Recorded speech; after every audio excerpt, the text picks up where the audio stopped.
हाँ, तो dear student, आज जो हम बताने जा रहे हैं एडवांटेज ऑफ फ्रीव्हीलिंग डायोड, है ना। तो ये टॉपिक है हमारा single phase half way control rectifier with RL load, जो ऑलरेडी पढ़ चुके हो आप। अब इसमें एक एक्स्ट्रा चीज़ लगा दिया है, एंड फ्रीव्हीलिंग डायोड, है ना। तो इसका सर्किट डायग्राम पहले ड्रॉ कर देते हैं। सर्किट डायग्राम तो जो पहले हमने पढ़ चुके थे, single phase half wave control rectifier with RL load का, उसका ओके, ये थाइविस्टर है, ये आर एल, है ना। तो इस सबको आप कनेक्ट कर दीजिए, है ना। ये तो आपने पढ़ चुका है, ओके। अब इसमें मैंने एक्स्ट्रा काम क्या कर दिया है, फ्री व्हीलिंग डायोड लगा दिया, एफ डी को बोलते हैं फ्री व्हीलिंग डायोड, है ना। तो देखते हैं इससे इसका क्या इफेक्ट होता है।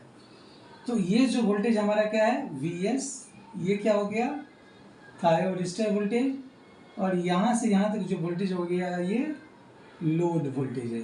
लोड जो है अभी है कॉम्बिनेशन ऑफ RL है, मतलब यहाँ से यहाँ तक का जो वोल्टेज है आपका V0 है। फ्री व्हीलिंग डायोड चूँकि पैरेलल में है, तो जो लोड वोल्टेज होगा वही डायोड वोल्टेज होगा, ओके। मतलब आप ऐसे कह सकते हैं कि जैसे Vs इक्वल टू क्या था, Vt plus V0, thyristor voltage plus load voltage, या thyristor voltage plus free wheeling diode voltage. Clear. तो एट दूसरी बात, तो हमारा एम क्या था, वही चीज़ आप क्या लिखेंगे, गिवन में क्या क्या हो गया, Vs equal to Vm sine omega T, ये सोर्स वोल्टेज दिया है, R है, L है, और चूंकि थाइविस्टर है तो क्या होगा, फायरिंग एंगल होगा, और क्या दे दिया है, फ्री व्हीलिंग डायोड है। तो हमारा एम क्या है कि पहला तो कि effect of free wheeling diode क्या होगा, है ना, मतलब एफडी लगाने से क्या इफेक्ट हुआ इस सर्किट में, ठीक है। बाकी दूसरा क्या था इसका, circuit diagram for one cycle, मतलब 0 से लेके 2 पाई। तीसरा वेव फॉर्म, है ना, किसका किसका ले सकते हैं, सोर्स वोल्टेज का, थायोरिस्टर वोल्टेज का, फिर फ्री व्हीलिंग डायोड वोल्टेज, फिर आप क्या कर सकते हो, लोड करंट का, या फ्री व्हीलिंग डायोड करंट, ये भी आपसे पूछा जा सकता है। और चौथा क्या था, RMS value, RMS and average value इसका, तो वोल्टेज का, load voltage and load current का, है ना। ये हमारा एम रहता था, लेकिन इसमें मेन में हमारा effect of free wheeling diode क्या होगा, है ना। तो चलिए हम इसको आप डिस्कस कर देते हैं।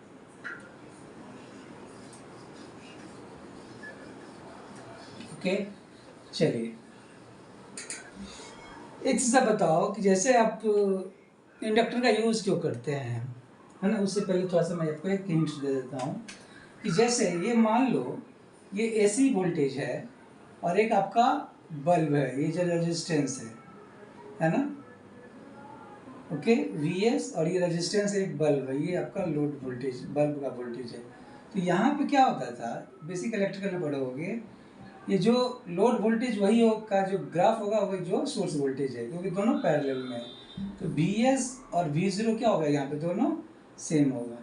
तो मान लो ये एक साइकिल मतलब 24 घंटा मान लो, है ना, 0 से लेके पाई और पाई से लेके 2 पाई, या दिन मान लो, ये रात मान लो, सपोज करो। तो ये जो बल्ब है, बेसिक इलेक्ट्रिकल में पढ़ा होगा आपने, बल्ब क्या होगा, 24 घंटा जलेगा, है ना, 0 से पाई में भी चलेगा और पाई से 2 पाई में भी चलेगा। लेकिन जैसे ही आप एक डायोड लगा देते हो, तो क्या होता है, ये लोड जो वोल्टेज है, ये वोल्टेज हट जाता है, जबकि सोर्स वोल्टेज वो रहता है वही। मतलब इस केस में सोर्स वोल्टेज तो अवेलेबल ही है, ये Vs और ये ओमेगा टी, सोर्स वोल्टेज आपको पूरा एक साइकिल के लिए अवेलेबल है। लेकिन क्या हो रहा है, डायोड लगाने से जो आपका जो बल्ब है, मात्र क्या हो रहा है, 0 से लेकर पाई तक जल रहा है, या 12 घंटा के लिए जल रहा है। क्लियर ना। लेकिन हम चाहते क्या है कि ये अगला 12 घंटा के लिए भी चले, तो क्या कर देते हैं आप, इसमें एक इंडक्टर एनर्जी स्टोर्ड, इंडक्टर लगाते थे ताकि इंडक्टर में क्या हो जाए, एनर्जी स्टोर हो जाए। तो क्या होता था कि पहला 12 घंटा तो ये जो बल्ब जो जलेगा इस इंडक्टर में जो एनर्जी इस एसी सोर्स के कारण जलता था, ठीक है। लेकिन अगला 12 घंटा में डायोड तो करंट फ्लो होने नहीं देगा इस सोर्स के कारण। तो अगला 12 घंटा जो जलेगा किसी कारण जलेगा, इंडक्टर में जो एनर्जी स्टोर्ड है। क्लियर ना? तो यही कंसेप्ट होता था। तो अगर कंटिन्यूस कंडक्शन आपसे पूछा जाए क्या होता है, कंटिन्यूस कंडक्शन मतलब क्या हो गया कि बल्ब आपका हमेशा जलता रहे। तो 0 से लेके पाई तक जो बल्ब जलेगा वो आपका जो सप्लाई मिल रहा है उसके कारण मिलेगा। बाकी पाई से लेके 2 पाई, क्लियर ना, जो करंट बल्ब जलेगा वो इंडक्टर में जो एनर्जी स्टोर्ड है। तो हम आपका बल्ब क्या हमेशा जलता रहा है, मतलब इसको कौन सा कंडक्शन बोलेंगे, कंटिन्यूस कंडक्शंस। क्लियर, मतलब करंट आपको हमेशा अवेलेबल है। ओके, चलिए। तो अब इसमें फ्री व्हीलिंग डायोड लगाने का यूज़ मैं बता रहा हूँ क्यों लगाया है। स्टार्ट करते हैं। तो सबसे पहले कभी कभी होता है कि आप बैटरी जब खरीदने जाते हो तो फुली डिस्चार्ज हो जाता है, या मार्केट से जो बैटरी खरीदते हो उसमें पहले से क्या होता है, चार्ज रहता है ना, मतलब पहले से एनर्जी उसमें स्टोर्ड रहता है। तो मान लो आपको कि at omega T is equal to alpha पे जो इंडक्टर में जो एनर्जी है, अल्फा पे जो करंट है उसमें क्या है, I0 है, इनिशियल करंट, ठीक है। तो चलिए सबसे पहले सर्किट डायग्राम ड्रॉ करते हैं 0 से लेके 2 पाई का। ओके, तो इसको मैं 4 एंगल में डिवाइड कर रहा हूँ। एक 0 से लेके अल्फा, अल्फा से लेके पाई, पाई से लेके 2 पाई, ठीक है। एक और चीज़ बता देता हूँ, 2 पाई से लेके 2 पाई प्लस अल्फा, है ना, ये सेम होगा, ये जो होगा सेम होगा, सेम एज 0 टू अल्फा। दोनों का जो डिफरेंस होगा 2 pi plus alpha minus 2 pi क्या होगा, 0 से लेके अल्फा को होगा, ठीक है ना। तो चलिए सबसे पहले मैं 0 से अल्फा का मैं सर्किट डायग्राम ड्रॉ कर रहा हूँ। ओके, तो क्या होगा 0 से अल्फा के बीच का सर्किट डायग्राम में, चलिए ये बैटरी का जो वोल्टेज क्या होगा, ये इस तरह होगा, ये आपका थायरोस्टर, आप इसको सिग्नल नहीं दिए हो 0 से अल्फा के बीच में। ये फ्री व्हीलिंग डायोड है, ठीक है, फ्री व्हीलिंग डायोड है। ये आपका बल्ब है जिसका रेजिस्टेंस R है, और ये L, ठीक है। बल्ब को जलाना है तो इस सोर्स के कारण तो करंट फ्लो होगा ही नहीं, ठीक है ना, तो इसे कारण करंट फ्लो होगा ही नहीं। अब इंडक्टर का जो है उसका पोलैरिटी कैसा होगा, यहाँ माइनस ये प्लस, इस तरह। अगर मान लो कि अगर ये प्लस और ये माइनस है तो अभी इंडक्टर एक क्या है, बैटरी है ना, जिसका पॉजिटिव ऊपर है और ये नेगेटिव नीचे है, तो करंट जो फ्लो होगा वो ये इस तरह होगा, ऐसे जाएगा। लेकिन जैसे ये करंट ऐसे आएगा तो इसको दो रास्ता मिलेगा, ऐसे और एक ऐसे। तो थायरिस्टर के कारण तो थायरिस्टर तो इस करंट को जाने नहीं देगा, डायोड भी क्या होगा, इस करंट को जाने नहीं देगा। क्लियर है ना। इसका मतलब होगा कि इस केस में इंडक्टर की जो पोलरिटी होगी क्या होगी, ये माइनस और ये प्लस। क्लियर ना। जब इसकी पोलरिटी ऐसे बनोगे तो करंट क्या होगा, फ्लो इस तरह होगा। ये ऐसे आया तो इसको दो रास्ता मिला, फ्री व्हीलिंग डायोड और एक ये बैटरी के थ्रू। ओके, तब क्या हो रहा है कि ये करंट तो जाएगा ही नहीं क्योंकि ये ओपन है, क्योंकि इसको आपने सिग्नल देना है अल्फा पे, लेकिन हम जो ड्रॉ कर रहे हैं वो 0 से अल्फा के बीच का ड्रॉ कर रहे हैं। तो ये जो करंट फ्लो हो रहा है वो कैसे हो रहा है, फ्री व्हीलिंग डायोड होते हुए ऐसे फ्लो हो रहा है। क्लियर ना, समझ में आया। तो अब ये बताओ कि अगर आपसे पूछा जाए इस केस में लोड वोल्टेज क्या हो जाएगा, V0 क्या होगा, क्योंकि अब ये शॉर्ट हो गया है, शॉर्ट सर्किट हो गया, तो शॉर्ट सर्किट मतलब वोल्टेज क्या होगा, जस्ट एक वायर है, तो क्या हो गया, ये 0 आ जाएगा। क्लियर ना। तो आपसे पूछा जाए ये वोल्टेज 0 है और ये तो Vs है, तो आपसे पूछा जाए ये थायरिस्टर वोल्टेज क्या होगा, तो Vs इज इक्वल टू क्या हो जाएगा, Vt और ये प्लस 0। तो मतलब आपसे पूछा जाए कि इसके सिर्फ थायरिस्टर वोल्टेज क्या होगा, तो आप क्या बताएंगे, सोर्स वोल्टेज। ओके, अब चूंकि करंट फ्लो हो रहा है इसमें करंट क्या होगा, डीके होगा, तो एट ओमेगा टी 0 पे जो है कुछ करंट होगा, है ना, जिसका वैल्यू हमें अभी पता नहीं है, बाद में हमें पता करेंगे। ठीक है। At omega T equal to 0 पे करंट जो है मान लिया आपने कोई I02 है, ठीक है। And at omega T is equal to alpha पे I0 का वैल्यू क्या है, I0 मान लिया हमने, क्लियर ना। तो इसमें करंट क्या हो रहा है, घट रहा है, करंट क्या हो रहा है, घट रहा है, कहाँ से कहाँ तक, I02 से I0 तक, क्लियर ना। चलिए अब क्या होगा, ये तो मैंने जो ड्रॉ किया सर्किट डायग्राम 0 से लेके अल्फा तक, ओके। नाउ अब अल्फा से लेके 2 पाई तक क्या होगा, क्लियर ना। अल्फा से लेके 2 पाई तक, इसको मैं मिटा रहा हूं।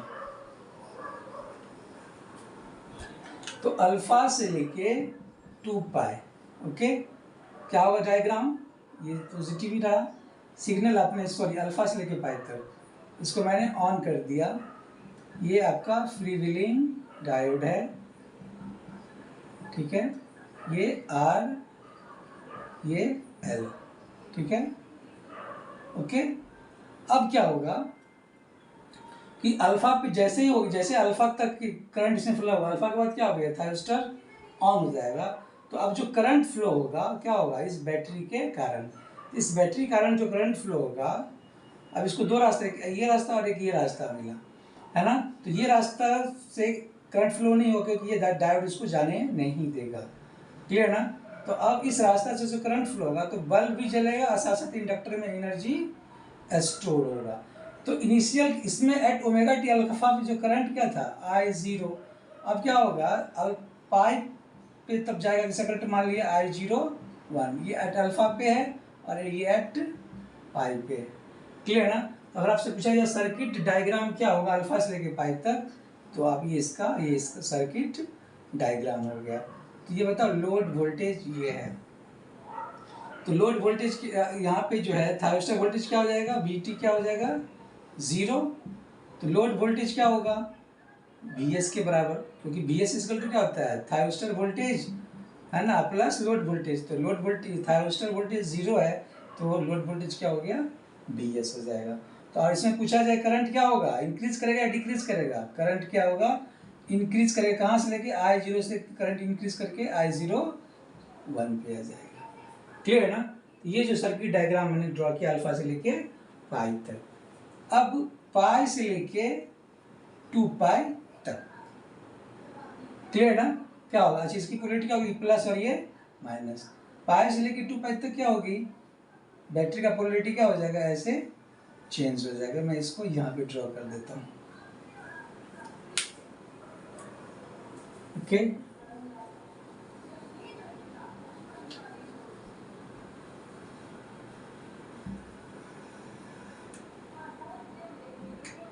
ये 0 से अल्फा, अल्फा से पाई, और ये पाई से 2 पाई के बीच में ये बैटरी की पोलैरिटी क्या हुई, चेंज हो गई है ना। और ये आपका थायरिस्टर है, ये आपका फ्री व्हीलिंग डायोड है, ये R और ये L, ठीक है।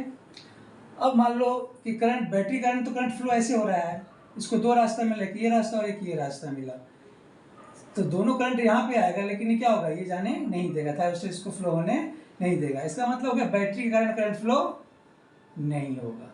अब क्या दूसरा एनर्जी स्टोरिंग एलिमेंट कौन सा है, इंडक्टर है, तो इसकी पोलैरिटी क्या हो जाएगी, चेंज हो जाएगी, यहाँ पे प्लस माइनस, ये क्या हो गया माइनस और ये प्लस है। अब ये जो करंट फ्लो होगा इस इंडक्टर के कारण ये ऐसे आएगा है ना, तो इस ऐसे आएगा, तो इसको दो रास्ता मिला, ये वाला और ये वाला। अब फिर ये क्या होगा, ये बैटरी के थ्रू तो जाएगा, लेकिन ये क्या है, ये ओपन है ना, रिवर्स बायस्ड है, तो करंट फ्लो होने नहीं देगा, क्लियर ना। या ऐसे सोच सकते हो कि इस करंट के कारण क्या हो गया, ये तो फॉरवर्ड बायस्ड है, ये भी फॉरवर्ड बायस्ड है, तो सर्किट का जो करंट का जो ये है कि वो शॉर्ट सर्किट पाथ फॉलो करता है। अब इसको बल्ब के पास जाना है, तो इसके लिए कौन शॉर्टकट रास्ता होगा, ये यहाँ से लेके यहाँ तक या ये यहाँ से यहाँ तक, मतलब करंट जो ये आएगा यहाँ जो थायरिस्टर और बल्ब होते हुए थायरिस्टर प्लस बैटरी होने जाना पड़ेगा, लेकिन अगर ऐसे जाएगा तो सिर्फ इसको डायोड होते हुए जाना पड़ेगा। तो जो शॉर्टकट रास्ता क्या हो गया, ये डायोड के थ्रू। तो आपसे पूछा जाए कि पाई से लेके 2 पाई का सर्किट डायग्राम क्या होगा, तो आप इसको इस तरह ड्रॉ करेंगे, ठीक है ना, करंट ऐसे ही फ्लो हो जाएगा। ओके, तो अब ये बताओ कि अब ये लोड वोल्टेज क्या हो जाएगा, फिर ये जो लोड वोल्टेज है क्या हो जाएगा, चूंकि शॉर्ट हो गया है ये तो क्या हो गया 0, और बी टी क्या हो जाएगा, वो बी एस के बराबर हो जाएगा। और इसमें जो करंट क्या होगा, अब क्या हो गया करंट, यहाँ पे करंट क्या था I0 से I01, अब ये क्या हो जाएगा करंट I01 से घट के क्या हो जाएगा I0, इतना तक शुरू में किया था मैंने, I02 पे आ जाएगा घट के। क्लियर ना, तो इसका ये सर्किट डायग्राम हुआ। अब मैं इसका वेव फॉर्म बताने जा रहा हूँ, ठीक है। तो ज़रा देखिए इसका जो वेव फॉर्म है, मैं यहाँ पे ड्रॉ कर रहा हूँ। इस टॉपिक को जो है ना, ओके। तो ये आपका ओमेगा टी 0 VS है ना, ये आपका सोर्स वोल्टेज है, 0 से अल्फा, ये पाई और ये 2 पाई। क्लियर ना, अब हमें क्या करना है, लोड वोल्टेज ड्रॉ करना है। ओके, कहाँ से कहाँ तक, पहले 0 से अल्फा तक का, इसको मैं मिटा दूँ।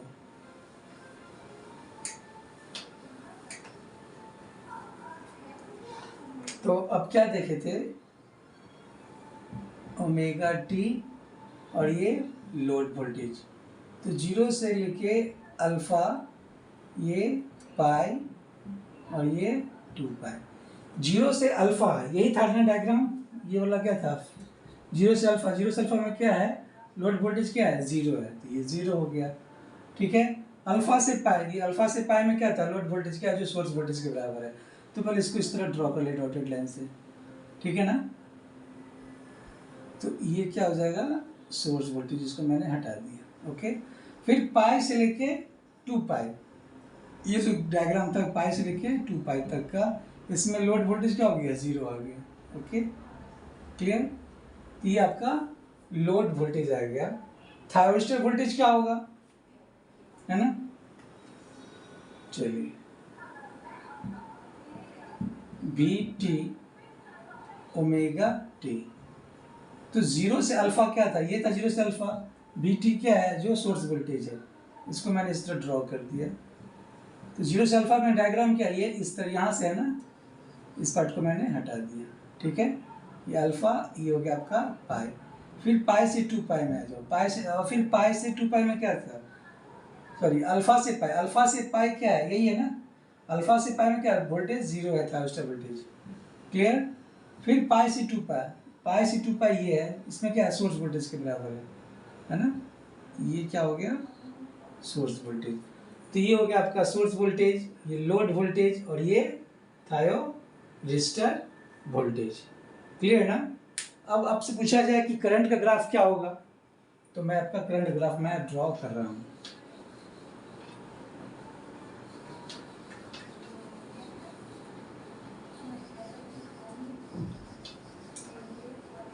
चलिए इसको आप लोग नोट डाउन कर लेंगे, है ना।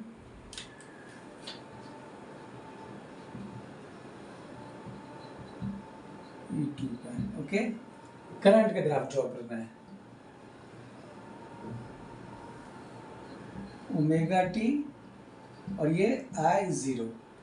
तो 0 से हमने क्या बोला था कि इनिशियल करंट क्या था उसका, I0 2 मान लिया था, और अल्फा पे जो करंट मान लिया था क्या घट के ये क्या हो गया था I0 1, है ना, I0 मान लिया था, है ना।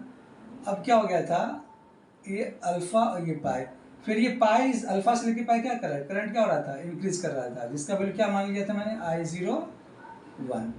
फिर पाई से लेके 2 पाई क्या हो गया, ये घट के क्या हो जाएगा, ये I0 2 के बराबर हो गया था। अभी कितना I01 I02 ये इक्वेशन से पता चलेगा। क्लियर है ना। तो यहाँ पे 2 मोड हो गया, है ना, मोड जो है यहाँ पे 2 है, फर्स्ट और ये सेकंड। फर्स्ट मोड में जो है हम इसको जो लिखते हैं अल्फा से लेके पाई, और ये जो सेकंड मोड है ये पाई से लेके 2 पाई प्लस अल्फ़ा, इसको दो पार्ट में डिवाइड कर सकते हैं आप, पाई से लेके 2 पाई या 2 पाई से लेके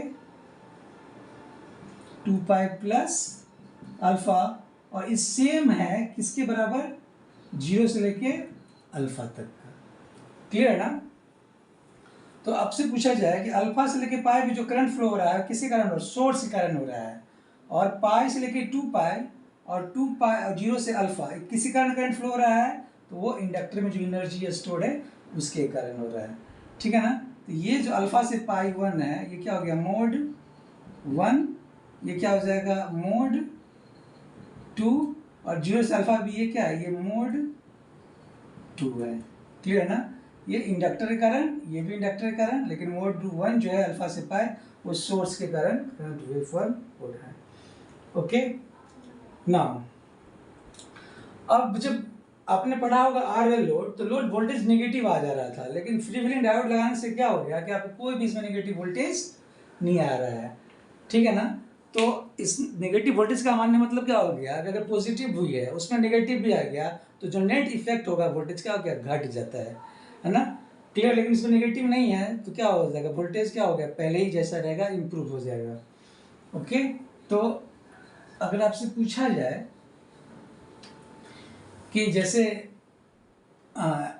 इनपुट पावर फैक्टर क्या होता है, V S I S cos phi, input power क्या होता है, V I cos phi. V S क्या हो गया, R M S value of source voltage, I S R M S value of source current, power factor हो गया, is equal to output voltage, क्या हो जाता था यहाँ पे, है ना, I square V S V O R R M S load voltage and are M S load current. Okay, और ये दोनों क्या हो गया, सेम हो जाएगा, क्योंकि करंट सेम है ना, एक ही करंट फ्लो होगा, तो कॉस फाई इजकल टू क्या होगा, V O R by V S.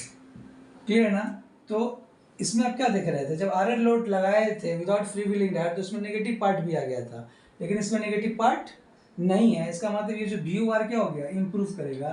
तो वी ओ आर इम्प्रूव किया तो क्या होगा, इनपुट पावर फैक्टर क्या हो जाएगा, इम्प्रूव कर जाएगा। ठीक है, तो फ्री व्हीलिंग डायोड लगाने से क्या हो गया, इनपुट पावर फैक्टर क्या हो गया, इम्प्रूव कर गया। दूसरी बात, करंट क्या हो गया, आपको कंटिन्यूसली मिल रहा है, इसका वेव फॉर्म क्या हो गया, इम्प्रूव हो गया, है ना? तो लोड करंट का जो वेव फॉर्म है वो भी क्या हो गया, इम्प्रूव हो गया, है ना? इसका मतलब परफॉर्मेंस क्या हो गया, बेटर हो गया। पहले 12 घंटा ही चलता था बल्ब, अब क्या हो गया 24 घंटा, तो परफॉर्मेंस क्या हो गया, बेटर हो गया। क्लियर ना? परफॉर्मेंस बेटर हो गया, इसका मतलब क्या, एफिशिएंसी क्या होगी, बढ़ जाएगी। तो आपसे पूछा जाए कि advantage of free wheeling diode क्या है, तो आप बताएंगे कि फ्री व्हीलिंग डायोड लगाने से इम्प्रूव होता है क्या चीज़, तो इनपुट पावर फैक्टर पहला, दूसरा लोड करंट का जो वेव फॉर्म है वो इम्प्रूव हो जाता है, जिसके कारण क्या होता है, हम उसका जो परफॉर्मेंस है वो बेटर हो जाता है। और चूँकि परफॉर्मेंस बेटर होने का मतलब इफिशियंसी जो है कन्वर्टर का वो इंक्रीज करेगा। तो आपसे पूछा जाए कि एडवांटेज ऑफ एफ डी क्या हुआ, तो इम्प्रूवमेंट इन पहला इनपुट पावर फैक्टर, दूसरा लोड करंट जो वेव फॉर्म है उसमें इंप्रूव हुआ, है ना, तीसरा जिसके कारण क्या हो गया, परफॉर्मेंस बेटर हुआ, और साथ साथ उसके कारण इफिशियंसी भी क्या हो गई, कन्वर्टर इफिशियंसी, है ना। तो ये हो गया advantage of F D. Okay, चलिए अब हम बताते हैं इसका लोड वोल्टेज का एवरेज वैल्यू क्या होगा। ओके, तो अभी मैं सिर्फ लोड वोल्टेज को दिखा रहा हूँ। ओके, सोर्स वोल्टेज को मैं हटा देता हूँ अभी। ओके, और थायोस्टर वोल्टेज को भी मैं अभी इम्प्रूव हटा रहा हूँ, दो चीज़ को मैं अभी रखूँगा। तो ये बताओ एवरेज वैल्यू क्या होगा, V0 एवरेज 1/2 पाई इंटीग्रेशन 0 से लेके 2 पाई V0 डी ओमेगा टी। तो 1/2 पाई, इसको ऐसे ब्रेक कर सकते 0 से alpha V0 D omega T plus alpha two pi V zero D omega T plus pi से 2 pi V zero D omega T. Okay, तो जीरो से अल्फा वोल्टेज क्या है, लोड वोल्टेज ये क्या हो गया 0, अल्फा 2 पाई लोड वोल्टेज क्या है बी एस के बराबर है, और पाई से लेके 2 पाई वोल्टेज क्या है 0 है। तो आपका जो लोड वोल्टेज कहाँ से कहाँ अल्फा से लेके पाई तक ही मिल रहा है ना। इसको मैं इस तरह लिख सकता हूँ, V zero average is equal to 1/2 pi alpha से लेके पाई। इसको मैं यहीं पे मिटा दूँ, ठीक है। तो V zero average is equal to 1/2 pi alpha से लेके पाई, और बी एस की जगह मैंने क्या लिख दिया V M sine omega T D omega T. तो सॉल्व करेंगे इसको, तो 1/2 पाई बी एम बाहर ले लें इंटू क्या हो जाएगा ये cos alpha minus cos pi, है ना, और ये क्या हो जाएगा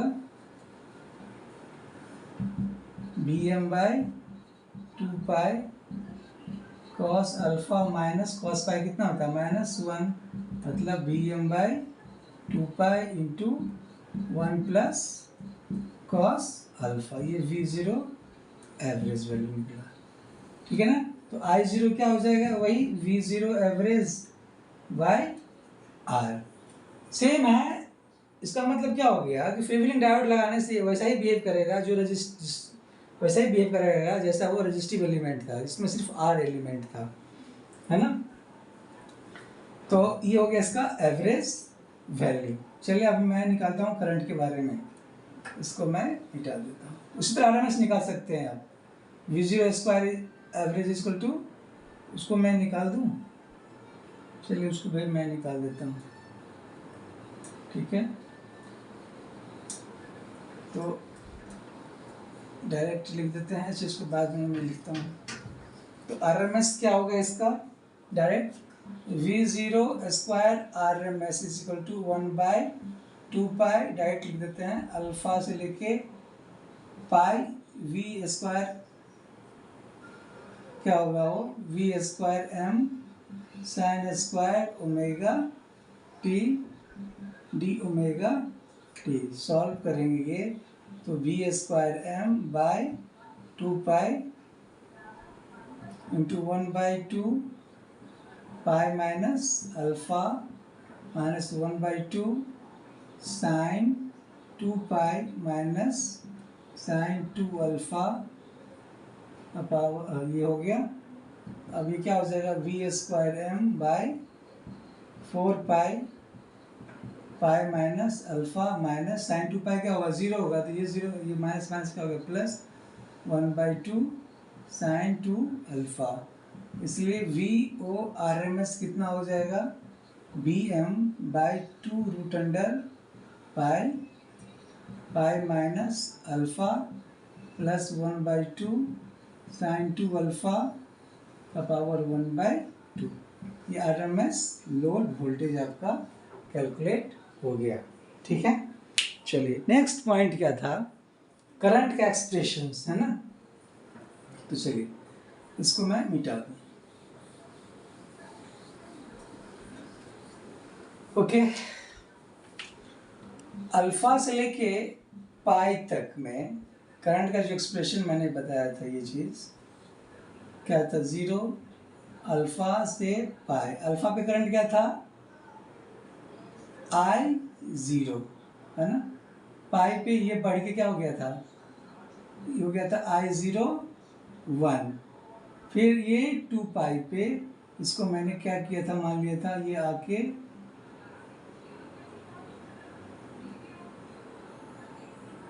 ये मान लिया था मैंने इसको I0 2, और जो 2 पाई पे जो वैल्यू है इसको मैंने यहाँ पे दिखा दिया था, है ना, या मैंने मान लिया था कितना वैल्यू था I0 2, ये घट के क्या फिर जाता था ये, है ना।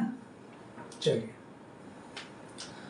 अल्फा से लेके पाई तक इसमें जो करंट फ्लो रहा था सोर्स के कारण, तो आप उसमें इस तरह लिख सकते हो Vs इज इक्वल टू, ये थाइस्टर ऑन था, ये आपका रेजिस्टेंस, ये आपका इंडक्टेंस है ना, V0। इसको आप इस तरह लिखते हो V0 is equal to Ri plus L D I by D T, और V0 क्या है, Vs के बराबर है ना, तो Ri plus L D I by D T, ये क्या हो गया, Bm sine omega T plus is equal to Ri plus L D I by D T, है ना। इसका सॉल्यूशंस क्या होगा, है ना, जो करंट होगा I0 is equal to I0 omega T equal to क्या होगा, Bm by Z sine omega T minus five plus A का power E minus R by L into T, और इसको कैसे लिख सकते थे, Bm by Z sine omega T minus five plus A E का power minus omega T cot five I0 omega T.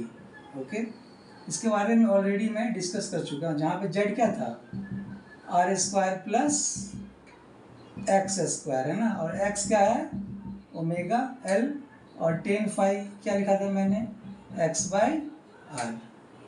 Okay, तो चलिए इक्वेशन नंबर इसको मैं 2 मान लेता हूँ। ओके, अब इस इक्वेशन से हमें ए का वैल्यू हमें पता नहीं है, तो हमने क्या एज्यूम किया है कि at omega T is equal to alpha पे I0 अल्फा का वैल्यू कितना मान लिया है, I0 मान लिया है, तो पुट इन 2।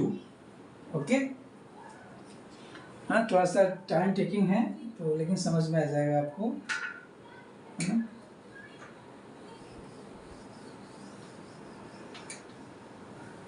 ओके, तो ये क्या हो जाएगा, I0 यहाँ पे मैंने क्या रखा है, I0 अल्फा, तो I0 अल्फा का वैल्यू कितना है, I0 के बराबर, I0 is equal to Bm by Z sine omega T की जगह alpha minus five plus A का power E minus omega T की जगह अल्फा कॉट फाइव। तो इसको जो सॉल्व करेंगे तो ए का जो वैल्यू आएगा क्या हो जाएगा, I0 minus Vm by Z sine alpha minus five into E का power alpha cot five. Put A in equation number 2। Equation number 2 में इसको आप पुट कीजिए तो क्या आएगा,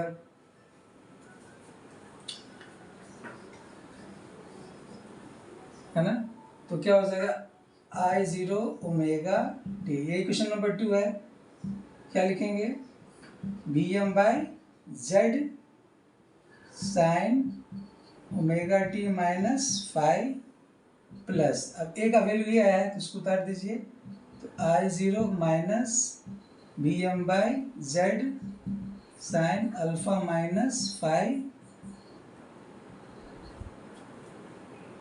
ई का पावर अल्फा कॉट फाइव, ये तो ए का वैल्यू हुआ, इसमें मल्टीप्लिकेशन है, ई का power minus omega T cot phi. Clear है ना, इसको मैं इसको अब मिटा दूँ, है ना, तो I0 omega T is equal to क्या आ जाएगा, Bm by Z sine omega T minus five plus I0 minus Bm by Z sine alpha minus phi, दोनों का बेस से मतलब ये दोनों क्या होगा, जुट जाएगा, माइनस कॉमन लेंगे तो क्या होगा, omega T minus alpha cot phi. ये फाइनल इक्वेशन हुआ लोड करंट का जो है एक्सप्रेशन, कहाँ तक के लिए, यहाँ पे जब क्या है, फॉर इक्वेशन नंबर 3 ले लीजिए, ये जो इक्वेशन है फॉर अल्फा ओमेगा टी का जो वैल्यू है ओमेगा अल्फा टू पाई के लिए। क्लियर है ना?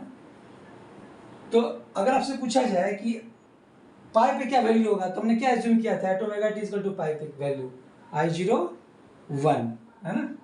तो चलिए स्टार्ट करते हैं। ये हो गया करंट एक्सप्रेशन। अगर इसमें हमें ओमेगा टी पाई पुट करोगे, है ना, तो किसका वैल्यू निकल जाएगा हमें, I0 1 का। क्लियर? अब इक्वेशन नंबर 3 हो गया। चलिए इसको मैं मिटा दूँ। ये जो करंट फ्लो रहा है सोर्स टू लोड, सोर्स के कारण हो रहा है, इंडक्टर में जो एनर्जी स्टोर है उसके कारण नहीं। क्लियर है ना? तो चलिए अब मोड टू में क्या होगा, मतलब कौन से मोड, 0 से अल्फा एंड पाई से लेके 2 पाई। क्लियर ना? जो करंट जो फ्लो हो रहा है कैसे हो रहा है, इंडक्टर ये है आपका, ये आर और ये एल, ये आपका फ्री व्हीलिंग डायोड है ना? ये जो लोड वोल्टेज यही है, करंट कैसे फ्लो रहा था, ये इस तरह। तो अब कैसे वोल्टेज लिखो, V0 इक्वल टू क्या लिखोगे यहाँ पे, RI plus LDI by dt। Clear ना? और इस केस में V0 क्या है, 0, तो RI plus LDI by dt।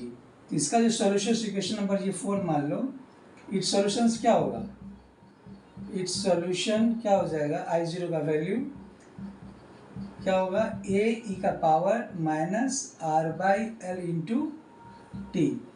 Okay, या इसको कैसे लिख सकते हो, I0 omega T is equal to a e का power minus omega T cot 5, है ना?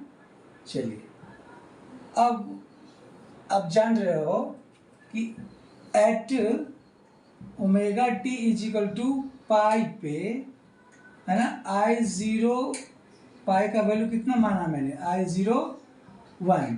ये I0 पाई का वैल्यू जो है ना कैसे निकलेगा, इसके पहले जो मैंने करंट का एक्सप्रेशन बताया है उसमें पाई का वैल्यू डालोगे, ओमेगा टी की जगह पाई रखोगे, तो जो करंट का एक्सप्रेशन आएगा वो किसका वैल्यू बताएगा, I0 1 का, है ना? तो पुट इन, इसको 5 लिख लो, 5। तो क्या होगा, I0 पाई ओमेगा टी की जगह पाई, ए ई का पावर माइनस ओमेगा टी की जगह पाई cot 5।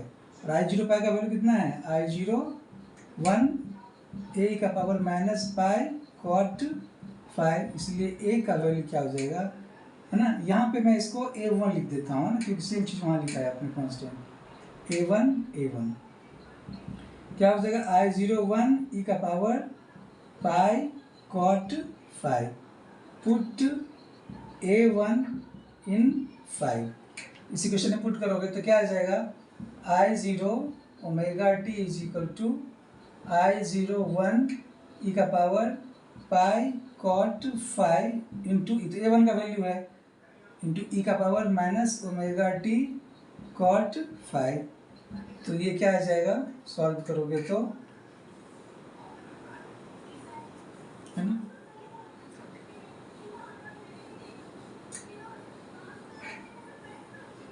I0 omega T is equal to I0 1 ई का पावर, दोनों का बेस सेम है, माइनस कॉमन ले लो तो क्या हो जाएगा, omega T minus pi cot 5। Clear ना? तो ये जो एक्सप्रेशन निकला मोड 2 का, तो मोड 1 और मोड 2 में दो करंट एक्सप्रेशन था, वो जो उसको मैंने डिराइव कर दिया। तो मेन टॉपिक था यहाँ पे कि advantage of free wheeling diode क्या था। तो बस 3 चीज़ सीखा था मैंने कि फ्री व्हीलिंग डायोड लगाने से इनपुट पावर फैक्टर इंप्रूव होगा, लोड करंट का जो वेव फॉर्म है वो इंप्रूव होगा, क्योंकि लोड करंट का वेव फॉर्म इंप्रूव हो रहा है इसका मतलब परफॉर्मेंस बेटर होगा, परफॉर्मेंस बेटर है तो इफिशियंसी भी क्या होगा, इम्प्रूवमेंट। क्लियर ना?